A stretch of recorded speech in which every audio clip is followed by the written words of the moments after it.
Good evening बच्चों, सौर career institute में आप सभी का स्वागत है। आज हम सब गुणनखंड सरल विधि से सीखेंगे और इतने आसान विधि से सीखेंगे कि आप 2 मिनट में लगा सको। आइए देखते हैं। ax² plus bx plus c बराबर 0, ये होता है एक द्विघात बहुपद समीकरण। ठीक है, ये समीकरण है और इसी समीकरण के माध्यम से मैं आपको गुणनखंड सिखाऊंगा कि आप ताकि ये आसान कैसे है, कैसे हमारे लिए आसान है और मैं कैसे कर पाऊंगा वो आपको सिखाऊंगा। देखिए, कभी आपने शायद ये नोटिस नहीं किया होगा या फिर कोई ये बताया नहीं होगा। आज वो चीज मैं बताने जा रहा हूं आपको कि इससे हम कैसे सीख पाएंगे, वो भी आसान। गुणनखंड कैसे आसानी से हम सीखेंगे इस विधि से। देखिए, यहाँ आपको b दिख रहा होगा, तो मैं कह रहा हूं इस b को 2 भागों में तोड़ो। किसने 2 भागों में तोड़ो? एक हो गया b1 और दूसरा हो गया भाई b2। ठीक, और ये b1 और b2 किससे तोड़ना है? प्लस और माइनस करना है। क्या करना है? प्लस और माइनस करना है। मतलब इस b1 को b को ऐसा तोड़ना है 2 भागों में, b1 और b2, वो भी जोड़ने और घटाने पर आपको क्या आना चाहिए? मिलना चाहिए b मिलना चाहिए। ठीक है, और दूसरी बात, जो यहां अगर a है, जो a है वो c से क्या कर रहा है भाई? गुणा करेगा। अगर a रहेगा तो वो c से क्या करेगा? गुणा करेगा। ऑलरेडी a रहेगा ही, कुछ नहीं होता तब भी हम मानते क्या है? 1 है। ठीक है, तो ऑलरेडी वो c से क्या करेगा? गुणा करेगा। अब क्या होना चाहिए? एक तो b1 plus minus b2 is equal to, मैंने कहा भाई b आना चाहिए, b मिलना चाहिए आपको। और दूसरा b1 इन्हीं नंबरों का b1 multiply b2 is equal to क्या होना चाहिए भाई? c होना चाहिए। तो 2 चीज। ठीक है, अब ये चीज अगर आपने सीखा तो जैसे गुणा करने मैंने क्या कहा? मैंने कहा कि b1 और b2 को जोड़ने या घटाने पर आपको b मिलना चाहिए और b1 और b2 का गुणा करने पर आपको क्या मिलना चाहिए? c मिलना चाहिए। तो आते हैं एक सवाल पे। सीखने के लिए एक छोटा सा एग्जांपल लेते हैं। एग्जांपल है x² प्लस 11x प्लस 30, मतलब x² प्लस 11x प्लस 30। ठीक है, अब इनको मुझे तोड़ना है। आखिरकार कैसे तोड़ना है, इनके फॉर्म में कैसे तोड़ना है, ये जानना है। ठीक है, तो छोटा सा एक आपको एलसीएम आना चाहिए। एलसीएम अगर आ रहा है, नहीं भी आ रहा है, नो प्रॉब्लम, सीख जाओगे। तो यहां 30 लिखा है, जो सी है उसी का हमें क्या करना पड़ता है? एलसीएम करना पड़ता है। ठीक है, तो आते हैं एलसीएम लेते हैं पहले 30 का। तो मैं 30 का एलसीएम ले रहा हूं। ये हो गया भाई, 2 से काट दो। पहले छोटे नंबरों से स्टार्ट किया जाता है, ये नहीं कि भाई बड़े नंबर से पहले उड़ा दो। ठीक है, ये मत काटना। ठीक, और ये देखो, ये 2 से 1 गया, उसके बाद ये 3, फिर उसके बाद 5। अब आपको कितने नंबर दिखाई दिए? 3। मतलब मैंने कहा आपको 2 गुणे 3 गुणे 5। अभी इसी तीनों नंबरों को मिलाकर मुझे 2 नंबर बनाना है। 2 नंबर कहने का मतलब एक b1 और दूसरा b2 बनाना है। तो ये भाई, और ऐसा बनाना है कि b1 प्लस माइनस b2 करने पर b आना चाहिए और b1 मल्टीप्लाई b2 करने पर क्या आना चाहिए? c आना चाहिए। ठीक, तो मैं कह रहा हूं भाई इनको और इनको कर लो। मतलब 2 गुणे 3 6 हो गया और 5, ये हो जाएगा भाई 30। मतलब c तो आ गया, मतलब b1 और b2 का गुणा किया, क्या आ गया? c आ गया। क्या 6 प्लस 5 करोगे, क्या आएगा भाई? 11। मतलब क्या आ गया? b भी मिल गया। ठीक है, b मिल गया कि नहीं मिला? तो अब इसी फॉर्म में चेंज कर दो। तो x² ऐसे रहने दो। इस 11 को आपने कहा b1 और b2 में तोड़ना है, यानी कि मैंने कहा 6 प्लस 5 में तोड़ दिया और x ऐसे लिख दो और 30 को ऐसे रहने दो। ठीक है, और बराबर 0 था। जब x की वैल्यू निकालना रहेगा तो बराबर 0 रखो भाई, तभी एक इक्वेशन 0 के बराबर करोगे आ जाएगा, दूसरा रखोगे तो दूसरा आ जाएगा। ठीक है, तो अब आते हैं x²।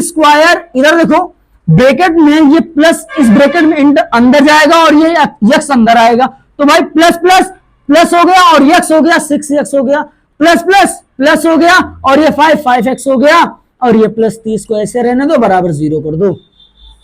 आ रहा है समझ में? इसके बाद अब आता है एक पॉइंट, कॉमन करना।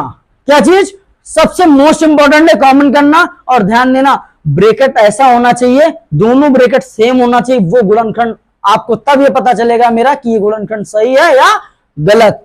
ठीक है, तो आते हैं कॉमन करते हैं यहां और इसमें। ठीक है, दो, तो यहां से देखो, यहां एक्स स्क्वायर 2 बार है, मतलब एक्स गुणे एक्स है, और यहां भी एक्स है। तो मैं कह रहा हूं भाई एक एक्स बाहर कर लो, तो एक एक्स बाहर कर लिया, ये एक्स प्लस क्या हो गया, 6 हो गया। अब यहां देखो, मैंने जस्ट अभी बोला कि ये जो ब्रैकेट बना है वही ब्रैकेट यहां भी बनना चाहिए, तभी हमारा सवाल क्या रहेगा, सही रहेगा, नहीं तो गलत रहेगा। अब यहां से मैं कह रहा हूं +5 को क्या कर लो, बाहर कर लो, तो यहां भी बच गया। देखो भाई, दोनों के दोनों क्या आ रहे हैं, दोनों के दोनों ब्रैकेट सेम आ रहे हैं, इसलिए मेरा क्या है सवाल अभी सही है, सही आ रहे हैं। मतलब अब दोनों ब्रैकेट को कॉमन कर लो, एक बार मैंने कहा कॉमन कर लिया, और जो बचे हैं उनको भी एक ब्रैकेट में कर लो भाई, हो गया, और बराबर 0। अब ये गुणनखंड हो गया आपका, लेकिन अभी x की वैल्यू नहीं आई। मान लो x की वैल्यू अगर आगे निकालना, तब कैसे निकालेंगे, ये देखो कि x की वैल्यू एक बार जब ये गुणा है, 0 की इधर जाएगा भाई, डिवाइड हो जाएगा, मतलब 0 ये आ जाएगा। फिर अगर एक बार इसको 0 को इधर भेजेंगे, वो भी डिवाइड हो जाएगा, अर्थात 0, फिर इसकी वैल्यू आ जाएगी। तो एक एक करते हैं, आ गया x + 6 बराबर 0, तो x बराबर क्या हो जाएगा, -6, ये आंसर। और दूसरा x + 5 बराबर क्या हो जाएगा, 0, तो x बराबर -5, ये आया। अभी ये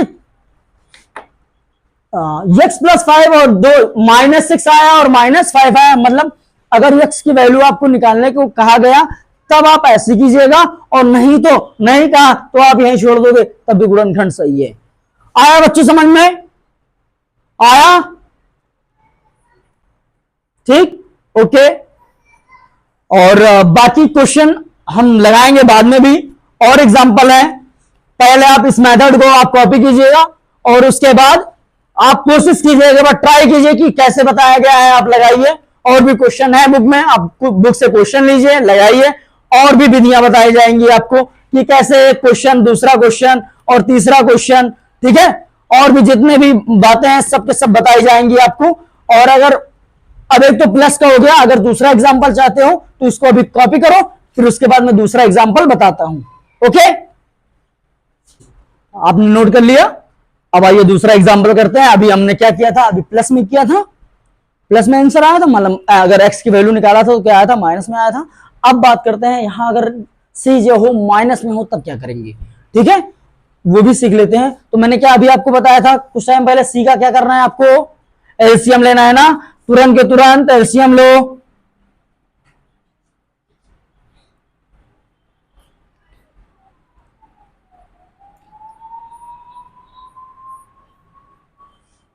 ठीक, अब यहां भी 2 डिजिट आया भाई, क्या 2 से काटेंगे 98 तो 49 आया, और उसके बाद में फिर 7 7 49, फिर 7 एकम 7 भाई, यहां भी 3 नंबर आए आपको। देखिए कौन कौन से नंबर, 2 × 7 × 7।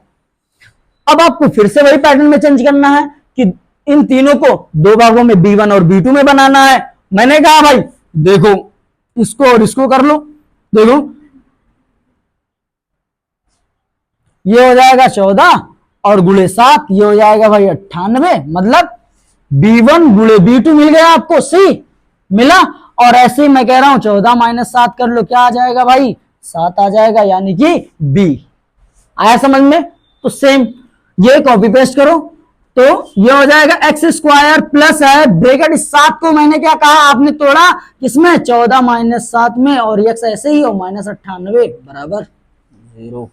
ठीक है, अब यहां से फिर वही प्रोसेस है सेम, इस प्लस को इस ब्रैकेट में और x को ब्रैकेट में भेजना है। ठीक, चलो गुणा कराओ, x² प्लस प्लस प्लस 14 और x ऐसे ही प्लस माइनस -7 और x ऐसे ही और -98 बराबर 0। ठीक है, अब कॉमन दोनों में कॉमन करो, यहां x कॉमन हो गया तो x प्लस क्या हो जाएगा 14, और उसके बाद देखो यहां सेम ब्रैकेट बनाना है, लेकिन अब दिमाग में चल रहा है कि दोनों तो माइनस है, तो काम कर लो, माइनस को बाहर कर लो, क्या -7 को बाहर कर लिया तो क्या बचा, x बचा और प्लस 14 बचा बराबर 0। सही है, जब ये है आया, अब दोनों में क्या करना है, दोनों ब्रैकेट को बाहर कर लो और इनको एक ब्रैकेट में कर लो। मतलब x प्लस 14 एक ब्रैकेट में और दूसरे में x माइनस 7 बराबर 0। अब उसके बाद अगर x की वैल्यू निकालना है तो आसानी से मैंने क्या कहा था, एक को 0 के उधर भेज दो, यानी कि डिवाइडर हो जाएगा, डिवाइडर था 0 हो जाएगा। मतलब दूसरा x प्लस 14 बराबर क्या हो जाएगा 0, तो x बराबर -14 और x माइनस 7 बराबर क्या हो जाएगा 0, तो x बराबर क्या हो जाएगा 7। इतना तो आता है होगा आप सबको कि प्लस है उधर जाएगा माइनस हो जाएगा, माइनस उधर जाएगा प्लस हो जाएगा। आया समझ में बच्चों? और आप सब, और जितने भी क्वेश्चन हैं आप सब लगाइए, और जो नहीं आएगा आप कमेंट बॉक्स में डालिए कि सर ये क्वेश्चन नहीं आ रहा है, मैं आपको उसको आसानी एकदम सरल विधि से आपको बताने की कोशिश करूंगा, प्रयास करूंगा। और प्लीज लाइक कमेंट सब्सक्राइब कीजिएगा हमारे चैनल को, ताकि ऐसे आपका प्यार मिलता रहे मुझे और मैं वीडियो बनाता रहूं और आपको कुछ ना कुछ सिखाता रहूं। Thank you so much.